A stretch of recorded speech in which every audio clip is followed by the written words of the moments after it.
What's up, guys? Welcome to the Missed Call Podcast presented by the CS Movement. I'm Cub Wood here with Sauce Artori, and we are here with Providence Ford, Alyssa Geary. Alyssa, thank you so much for stopping by.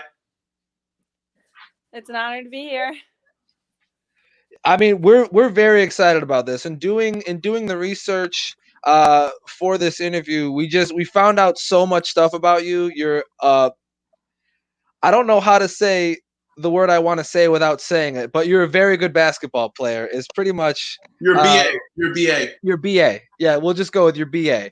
But tremendous shot blocker. You have 68 blocks in your career so far in college alone. Great 3-point shooter as well, which makes you a very unique player. I want to talk about your most recent accomplishment, though, at Providence College.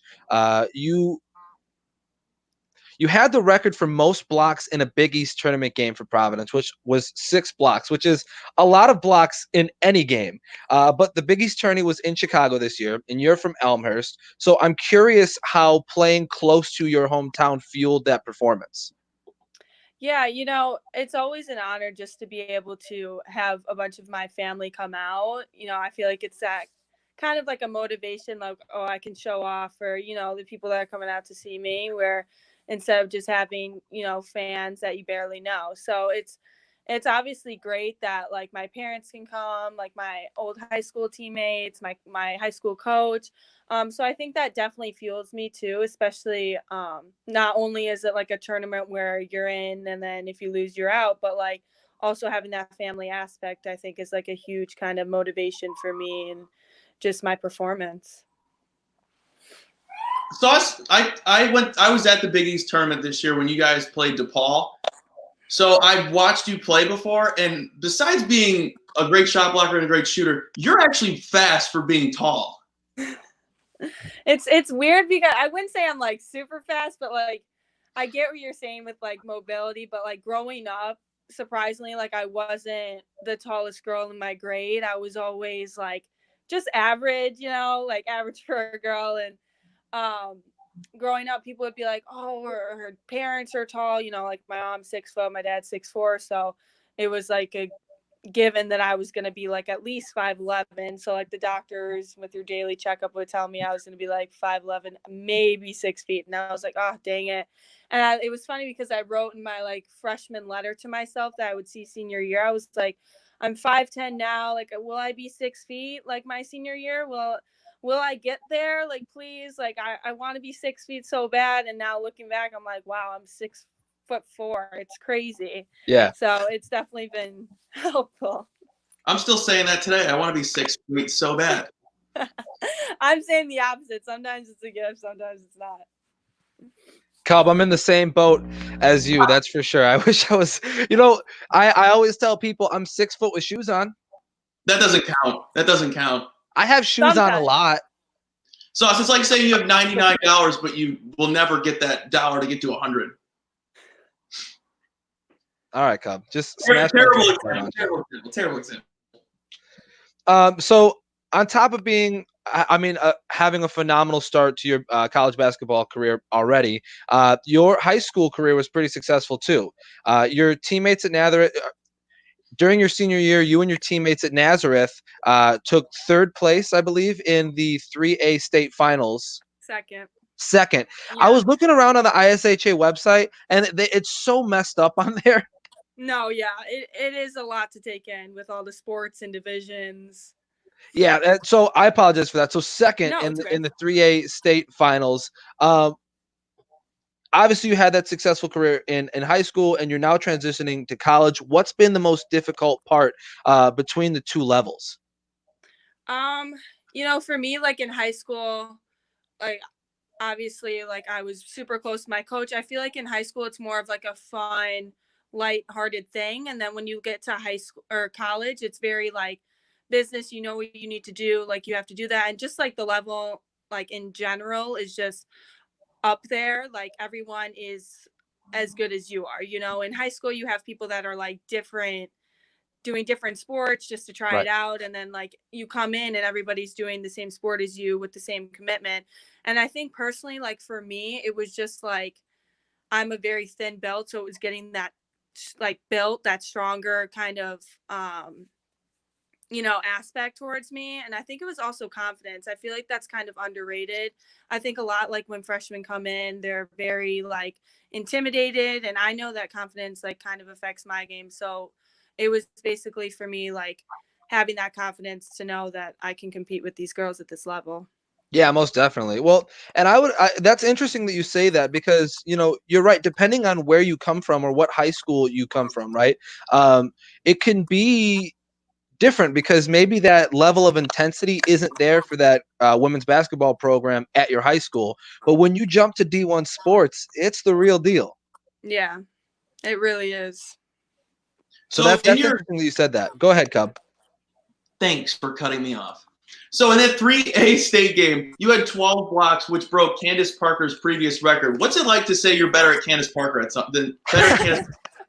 It was funny because she last year practiced in our gym when I think I was like home for like a break, and my coaches like let her in the gym and her team and stuff, and I was like, tell her I broke a record, because some of my teammates were trying to tweet at her, get her attention, and obviously sadly she didn't see it, but she was like, my coaches told her, and she was like, wow, like that's pretty impressive. She's like, now she has to beat my WNBA record, and I was like, oh god, yeah, there we go. But yeah, it is pretty like it is pretty cool to know that like I was able to help hold myself to that standard with such a phenomenal and iconic player. Well, and it's kind of cool that you guys are from a similar area, right? She's from Naperville, Illinois. You're from Elmhurst, so that northwest suburban region of Chicago. What's in the water over there? It's a lot. I tell my teammates all the time back in Providence that back here there's no easy team. Like, yeah, you can pick like in your beginning preseason, you can pick like easy teams, but like when you play Bennett, like I know one of my friends, she's going to Wisconsin. I have a teammate going to Harvard. Like I had to play these two girls from Montini who were going to Ohio State and Wake Forest, only one to transfer to Iowa, who just beat Baylor this past season. Like it's no joke. Like all those girls helped me like get to where I am today. So that's why like especially being in this area, like it's really great to be able to transition easier. You know what sucks? Not everyone knows that. You only hear about guys and etc. Right. The number one thing that bothered me while researching was I couldn't find who was recruiting you. Yeah. That drove me insane because I'm just gonna assume you were recruited by DePaul. Yeah, I mean, your dad on Twitter, so I'm like, she probably got recruited by Doug. Yeah, Doug actually coached my high school coach. So like me and Annie, like had our potential offers there, and we're interested in that, but obviously we wanted to branch out and do our own thing. But yeah, I definitely agree with that. Like something that I personally loved from being at NAS was that not to be rude, but like the men's team on the basketball side, like they weren't good and everybody knew that, but like they were still supported, whatever. And like we were good. Sometimes like we would have our off days, but like the fans, it was just like unbelievable. Like the journals around the area that like they gave us interviews, talked about us, like it was always like so great. And then like you get to college and it's kind of like different, with like the gender roles. But all in all, yeah, I definitely agree with that. Do you think it's weird that guys can tweet out, post about where they're getting recruited from, and et cetera, and girls don't really do that? Yeah, I feel like guys, like when they are through the recruiting process, they're definitely more open to all of their options, whether it's like videos or like when they're announcing it, this and that. And I feel like I've seen more like videos and like media coverage like that with like videos and stuff. And I think that's like a great idea. I think it gets a bigger audience, gets more attention than just saying like I'm committed here and not saying like where you've been. I feel like though, like it's almost like you're intimidated to say that stuff just because of how big the men culture is with that side of the sport. I'm curious when it comes to recruitment. Obviously, we hear a lot of with male athletes like, oh, they're a 3-star, 4-star recruit or whatever like that. Do women athletes get stars too, or is it just kind of go by the wayside? They're stars themselves. Well, that's what Yeah. I'm saying, but I agree with you wholeheartedly. I'm just curious if there's even the due diligence done. I think it's gotten better, especially like being in college and looking at top recruits and stuff. I think that it has gotten better over the year, but like I like sound so old saying this, but like when I was like going through like pre-recruiting almost, like I Mhm. feel like it wasn't as big like that to be like ranked and stuff. Like now you see like all these like major women's basketball schools, like people coming in that are like ranked and stuff. I think that that's gotten better, but like I think it's not even close to where it needs to be. That is interesting, and that's part of the reason again why we do the Women Athletes Month, is to just kind of point out some of the discrepancies in the way that obviously we know that the coverage isn't there and stuff. Like we can have conversations Yeah. about that, but it's the minute things like recruiting tools saying like, oh, there are this many star prospect or whatever. That's also something that's important in the process as well. Trying to promote women's sports. Now, I'm curious. You're a sophomore, you just wrapped up your sophomore year, so you're going to be a junior. But do you remember your "Oh my God, I'm in college" moment? Yeah, like I still think of it all the time. Like even a few weeks ago when this whole not going back to school thing happened, I was like, wow, like the next time I'm going to be school is I'm going to be a junior. Like I'm going to be an upperclassman. I'm going to have to be like a leader for like my team and stuff. Like Yeah. there's no more time for like growing up. It's here, and it's like scary to think about. Like I'm not in high school anymore. I'm not, playing high school basketball with Annie anymore. It's just weird. It goes by fast too, that's for sure. Yeah, well, and I'm one of those guys that's desperately trying to hold on to college as long as I can. I'm in my 6th year of my bachelor's program, so definitely cherish those last 2 years of school. You're in your fifth. Shut up. I'm entering my 6th year for my bachelor's degree. And I'm Now, applying for my master. I've bounced around between a couple different schools, but that's not for right now.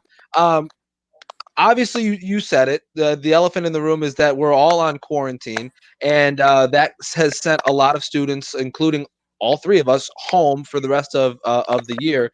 Um, we've all been doing different things to stay busy, but you've been particularly active on TikTok.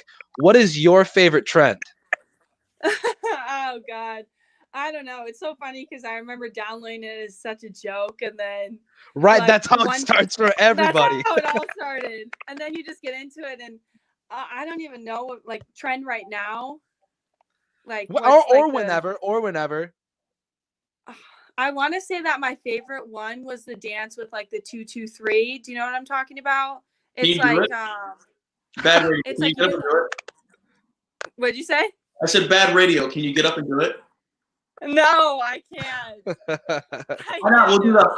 It's like the one where you do like you put your feet forward and then back and you go to the side. It's like The Tootsie I don't know. Slide? What'd you say? The Tootsie Slide? No, it's 223. It's like what do you want from me? And I said I'm 223. Something like that. I It was remember. it was a Okay, big I thing. remember the song. I guess I just don't remember the trend. Well, back to the thing, like there's a dance with it, and I actually got viral from that, so that's like pretty special to my heart right there, because that's like my dream to go viral. So are you? So you are trying to get TikTok famous. Oh yeah, that's the ultimate goal. It has to be for everyone. You gotta get on the app and be like, I'm gonna go viral. So over here at the Missed Call, we are a house divided. So Cub is very much somebody that is willing to do the TikToks and dress up and do the characters and stuff like that. I staunchly oppose any sort of TikTok making. If you do it, that's fine. It's just not for me. But even if you could do so many different like there's just so many different aspects. Like for food, you were talking to me how you like food or whatever. You can make like food TikTok, like food recipes. I do You like could food. do like comedian. You could do anything. Anything, I'm telling you. That is true. That shy, awkward guy that just eats like Taco Bell, and he's like Loco Taco, and he's like, yeah, like there's a trend where like this guy's putting rubber bands around a watermelon and seeing how many times it takes to like explode. Like There's Yeah, I like like that guy. it's a range of different things. But the thing with me and TikTok is I refuse to do the dances because they're all unoriginal. I'm someone who wants to be original. Well, I do my own. Right. Right. No, and that's what gets it. That's what I've noticed that gets it viral is when it's like original or like different from what everybody else is doing. Because sometimes you'll be scrolling and you'll see the exact same dances from the exact same people. Some are lucky enough to go viral, some are not. We were talking about Tiger King before we went on the air. I dressed up as Joe Exotic. Oh God, Weird. It's like this, and I put a yellow that was top a popular on. trend. That was a popular trend on TikTok. People were very impressive with that. How well they were able to look alike. Yeah, you could do a lot with makeup. I think personally, my favorite trend on TikTok has to be the "Can I pet that dog?" That No, yeah, those are always my favorites too. Anything with yeah, dogs. anything with a dog. Yeah, and I think that is the key to getting TikTok famous is having a dog somewhere in your videos. Now we also need to address the mascot at Providence College, Friar Dom. Is he the creepiest thing in the world, or what? That's our rep with that mascot. I can't really You can't say shake too it. much other than yeah, it's an interesting figure for sure. Have you looked up his 1960 costume? Yeah, like I remember I don't know where I saw. I think it was like on Snapchat. It was like top 10 creepiest mascots. I was like scrolling through like, and it said Providence. I was like, oh my God. And then I just saw like all the past faces I had. And I was like, Providence, what were you doing with some of the faces back? Especially back in the day. I was like, that would scare me. So it's Friar definitely. Dom, Say it again, Cub. What'd I you said say? Friar Dom scary right now with his mouth wide open. Yeah. I feel like it's not as scary as much, especially like when you go to school. But as an outlook, like an outsider on it, I definitely can see it being an interesting looking mascot. But it's definitely Friar Boy over Friar, or yeah, Friar Boy over Friar Dom, right? Yeah, I would say so. I mean, we were just talking about how dogs are the way to well, they're the way to my heart. I don't know about you, but Who's the worst mascot in the Big East? Well, I don't know. I feel like all of them are honestly good. Like DePaul's is kind of scary though, because there's theirs is a devil. It sucks. That one kind of scared me. Yeah, it's all right. But like everybody else is pretty solid. Like Creighton has like Blue Jay, where you have like Seton Hall as the Pirates. Like everybody else is pretty solid, but ours. I think if you're going to talk about the Big East as a conference, it's a fairly religious conference. Yeah. So if you think about DePaul being the Blue Demons, I don't know that it necessarily makes sense. Yeah, it doesn't, but it's definitely that does that's a fair point. Speaking of the Big East, next year you guys are facing UConn. How are you guys preparing for that? Honestly, yeah, we've definitely talked about it, but the thing that like we thought that is the biggest thing is like it like I mentioned before, like it's time to grow up. Like with a team like that, you don't have room to make like a mistake like at all. You got to play your game the right way, or they're gonna feed off a team like that, like similar to DePaul, feeds off mistakes. Right. And our outlook on it is not to like treat them like every other team, because like they are very like iconic like franchise, but it is like at the end of the story, at the end of the day, it's just another game of basketball, and we do have to remember that like these girls are just players like us, and we can take them on, but don't underestimate them. How much of an impact is Paige Buchers going to bring this year?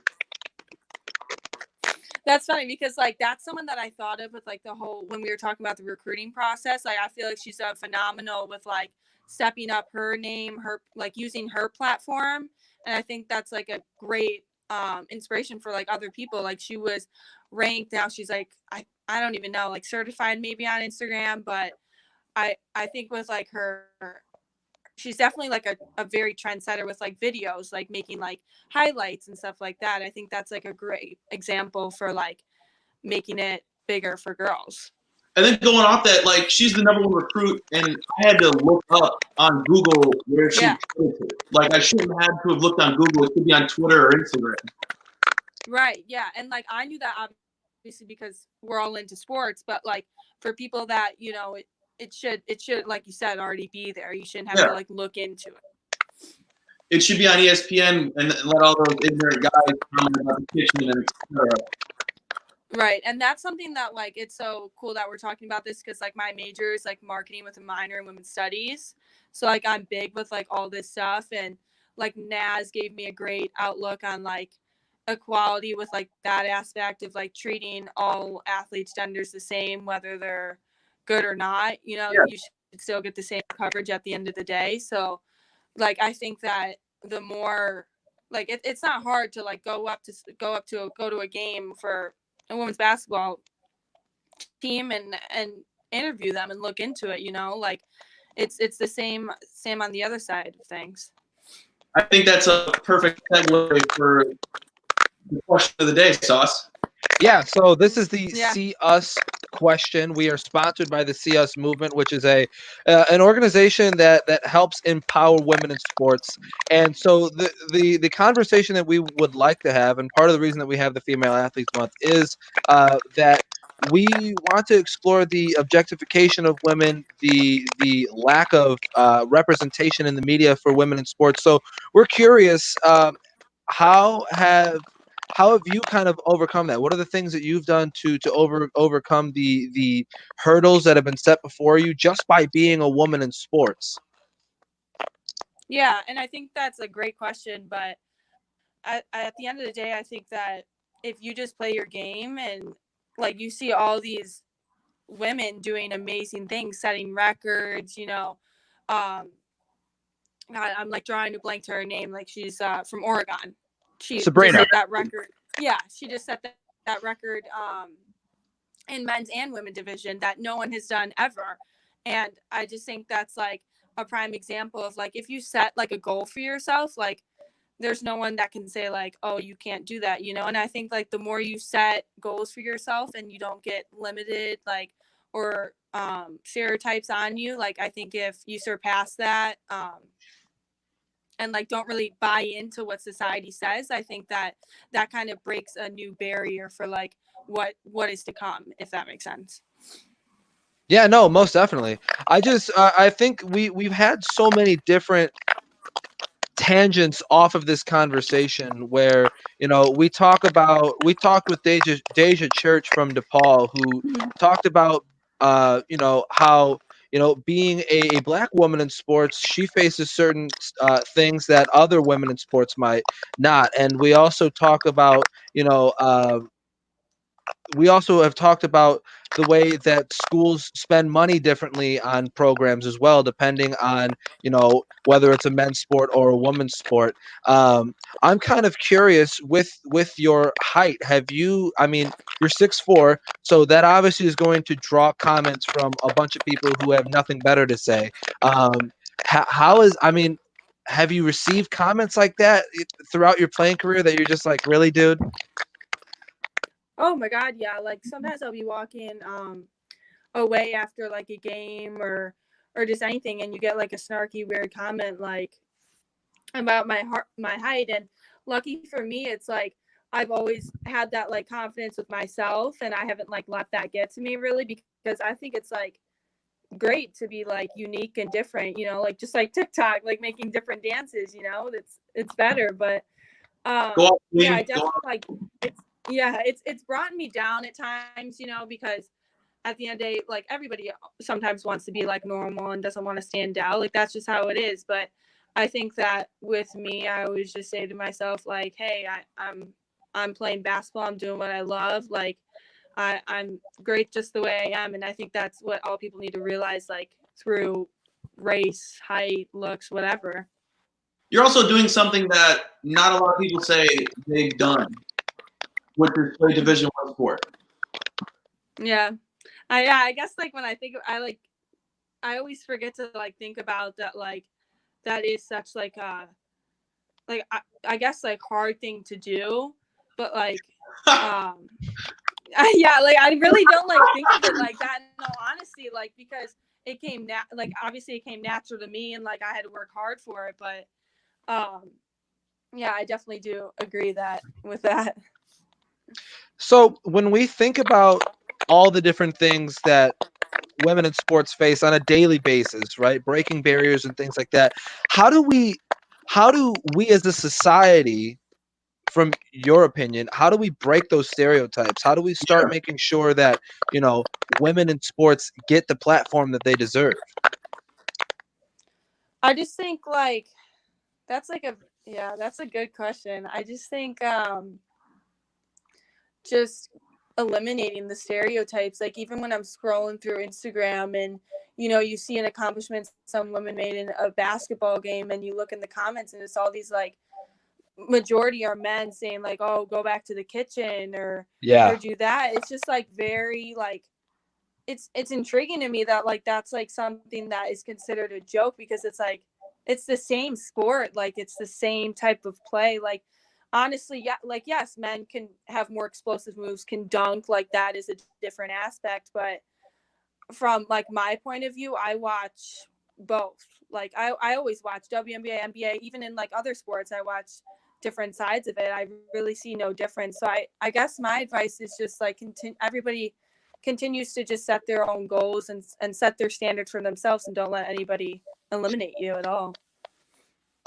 Sauce and I have always talked about those comments on social media, like get back to the kitchen, make me a sandwich. And we don't know if you can answer this, but we're just like thinking like as guys, like how do we put an end to that? Because it's unoriginal, first of all, Yeah. it's not funny, and it just does. Yeah. There's no reason for it. It's the same There's just sport. no point. Like it's like you couldn't even do what they're doing that you're Fact. saying on your couch watching. Like you couldn't even do that, Like sometimes I want to respond and be like, you couldn't even make the JV basketball team. Like, like it makes no sense to me. But I just think like my experience, like I have a lot of great guy friends that have treated me how they would want to be treated in the sport. Like we'll always play one-on-one, whatever. Um, but yeah, I feel like it just like what I just said, like treat someone how you would want to be treated. I think it just goes back to that kind of statement. Yeah, I mean, and it's definitely something that we have to continue to be cognizant of, and we have to continue to combat because personally, I think especially women's basketball, there have been significant strides in improving the coverage and improving the exposure and things like that women's basketball has gotten and continues to get. But there's still a ton of work to be done. There's no question about that. Now, I want to take things to a little bit lighter of a subject. At Providence, there are tremendous traditions surrounding basketball for both men and women's basketball, and one of those things is Midnight Madness, where I mean, essentially the whole school is celebrating the return of basketball. And before artists like Two Chains and Big Sean perform, there are 3-point competitions and dunk contests and mixed scrimmages as well. Can you talk about, as a player, in your perspective, can you talk about how crazy that is? That's like something that like I know this past madness that we had because unfortunately my freshman year got canceled because one of the students passed away and that was like a very hard time for Okay. us. So obviously like they canceled it. We had to honor him. And this year was like a bigger deal because obviously last year didn't happen. And so they actually normally like for us they like hold the event in like our women's gym and then the men like have their arena. So they were hosting it in the arena. So it was like so much bigger and like that night like I will never forget because that was one of the few nights where like I felt as like pretty much the same to the men, like treated wise, like fan wise, like media coverage, like all of that. We're all able to do like our dance, same contest, same everything. And like that's a night like I'll always remember because it just felt equal. It just felt the same. That's awesome. Yeah, they did a really great job. Yeah, I mean, and I love the fact that there are the mixed scrimmages and that both teams are put on that stage for the whole school to celebrate, and it kind of helps normalize, supporting both the teams, because I find in a lot of situations, it's either one or the other. Like if you go to South Carolina, I think it's a perfect example. You support the women's basketball team, and I don't think the men's basketball team gets a lot of support, right? Where if you go to Yeah. Kentucky, the men's DePaul. basketball team gets all the publicity, and the women's team does not. You know what I mean? So it's things like that, and I think that's awesome that you felt that way, and that they do that in a way that you can feel that way, I guess, for lack of a better Yeah. comment. That's awesome though. So who was the performer for this last year? We had two people. Like when I tell you they went all out, it was John Legend and Ooh. Boogie with the hoodie. Oh, No no. way. It's still John And Legend. we were able to go on stage with Boogie too, and that was like jaw dropping. Like he was like, "Hey, can you get a couple players like to go on the stage?" And like it was supposed to be 5 from each team, and then we all just ran on the stage. Like we're like, "Oh my god!" Like they were like, "No, 5 people," and then we just like everyone just pushed through, like all 20 of us or. And how are you going to pick 5 people out of an entire roster? I know, like not you, to go and do this Right. once in a lifetime experience, but oh yeah, you're allowed, and everyone just went, and then it was like I was so for it. That's awesome. Did you guys get to interact with them at all afterwards? Like normally, what I've heard from my teammates past years, yes, you're like normally supposed to get your own picture and whatever, but just because there were 2 people, we were able to do a group photo and then just like chit chat, but it was just like crazy because it was like you had like 8,000 people waiting, and then like because they would meet us before they performed, so like it was almost like it was kind of rushed, but like it was still great to get 2 group pictures and like shake their hands and say hi and then go on stage with one of them. Like it was, when I tell you, it was like one of the best nights of my life. It was so sick. That's so awesome. Now, continuing the Providence tradition, I suppose. There are many great and notable basketball alumni of the school. Billy Donovan, Chris Dunn, God Shamgod, which wow, okay. But we're particularly interested about one GOAT, and that GOAT is Doris Burke. Yes. Have you met her? Has she come to practice? Has she crossed anybody over in heels? Yeah, she hasn't been. She's been, I think, to 1 or 2 practices, and she goes to a few of our games when she can, because I know she's a very, very busy lady. But that's something that I'm like so appreciative of. Like she obviously made it big time, is announcing, interviewing big time players, and still has the time to come back to where kind of she started and began her platform. And I always appreciate that so much from her, because it's obviously great recognition for us that we have a very valuable person in the sports world, but she'll always just be so like thoughtful with like how we feel and what we're going through with like committing ourselves every day to that sport. And that's been great. She's been awesome with building relationships with our program. That's awesome. So has she crossed up anyone at practice? Not yet. I should ask her. I should definitely talk to her about doing that. She has to do it in heels. Yes. She has to do it in heels. I agree. I think she should do the whole thing. I think she should like definitely, watch the practice and then pick someone to do it. Could you imagine how demoralizing that would be if you let somebody back you? Anybody, if you let somebody. Doris Burke. Like you just over, it's fine. Right. Or even if she backed you down in the post with heels on, you know how demoralizing that would be. I would like be scared to like play her. I wouldn't like want to like upset Doris Burke. I'd be like, oh no, like it's okay. You can score over me. That's true. I'd be like, yes, Doris Burke. Sorry, Doris Burke, and only refer to her by her full name. Yes. So, Alyssa, I've been dying to ask this whole interview ever since I found this out. Saw this video on your Twitter. I need to know, are there going to be any more Jim Geary videos while you're at Providence? What'd you say? I said, are there going to be any more Jim Geary videos while you're at Providence? Like your dad met in the stands? Like him watching my game and reacting Yes. to it? Yes. Yeah, I don't know. He didn't get to he went to a bunch of games, but not at Providence. But I mean, I should definitely tell him that he's got people waiting for another video. It was so funny because his brother went to my game. Yeah, especially on TikTok. I should just post that one. I should just go for it. But his brother was recording it, and he was like, "What are you doing?" Like this and that. Like I was like kind of being hesitant on shooting or whatever he was mad about, and then I was like, I would always shoot threes like 5 feet behind my high school 3-point line. Like my coach would get so pissed. They're like, "Oh no, she's gonna launch it. Please don't do it." And like that was the moment he had where he was like, "She's gonna launch it." And then like I made it. He's like, "Look at my brother as if he didn't just like talk about like other stuff that I was doing." But I definitely should get another video. That's hilarious.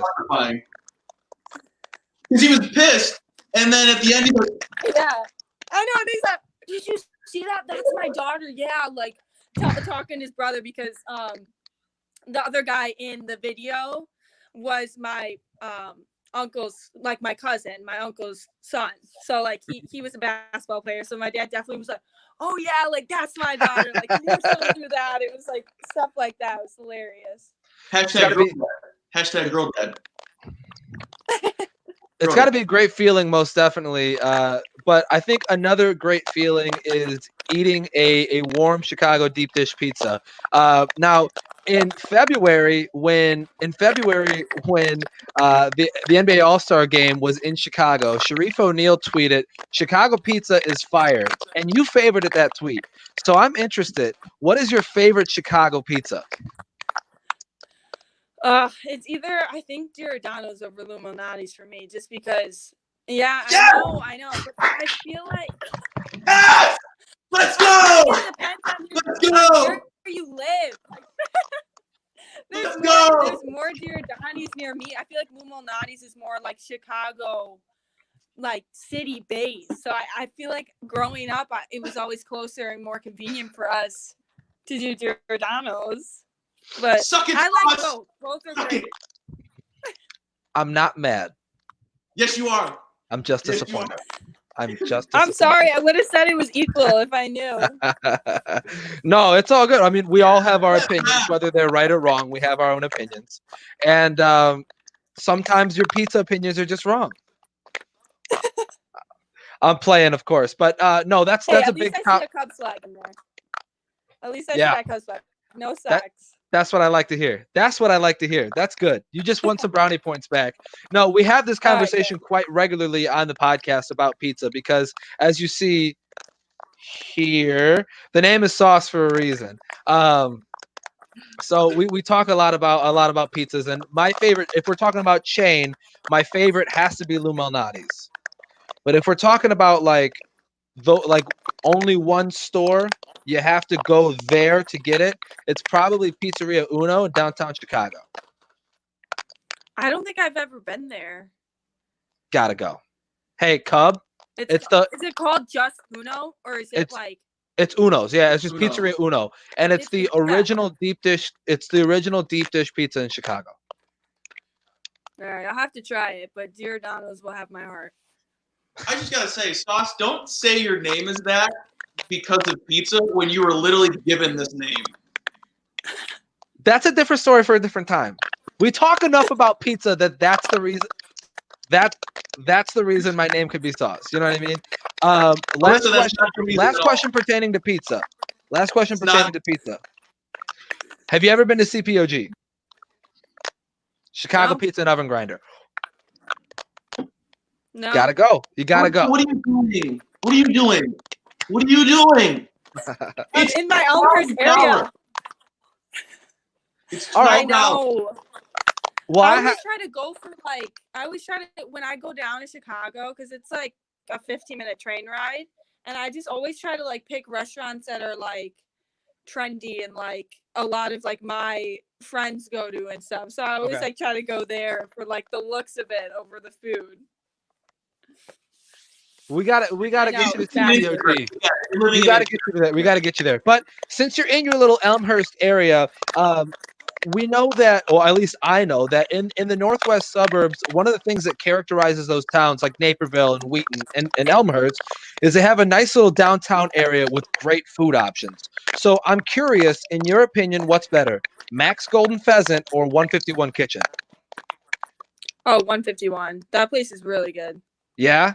Like, I've been to both, and I like at first I was like hesitant because 151's like menu was very like it's complex. Like, sometimes you know how you see stuff on the menu and like, what is this? And then like they'll have to Right. break it down for you. Like Uh-huh. that was my experience at first. And then when like I got my food, it was like, oh, amazing. It's so funny that you mentioned that because we're getting like a Mother's Day lunch for that. Like that's how much we love it.